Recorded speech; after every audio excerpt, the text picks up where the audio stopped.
शिवराज पाटील चाकूरकर यांच्या निधनाने यवतमाळ जिल्ह्यातील कार्ला गावावर शोककळा पसरली आहे। माजी केंद्रीय गृहमंत्री व ज्येष्ठ काँग्रेस नेते पाटील चाकूरकर यांचं वयाच्या 90व्या वर्षी निधन झालं आहे। लातूर येथील निवासस्थानी त्यांनी अखेरचा श्वास घेतला आहे।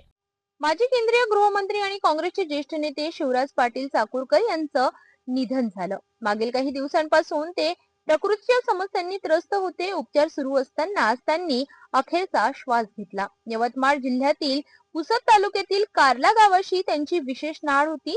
कार्ला येथील ओंकारेश्वर देवस्थान हे त्यांचे आराध्य स्थळ। अनेक दशकापासून ते येथे दर्शनासाठी येत होते। गावकऱ्यांशी त्यांचं जिव्हाळ्याचं नातं होतं। त्यांच्या निधनाची बातमी समजताच कार्ला गावात शोककळा पसरली।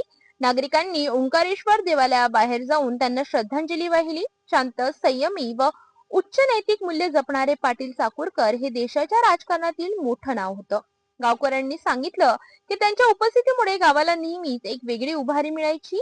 आज त्यांच्या जाण्याने केवळ एक ज्येष्ठ नेता नाही तर गावाचा आधारस्तंभ हरपल्याची भावना सर्वत्र व्यक्त होत आहे।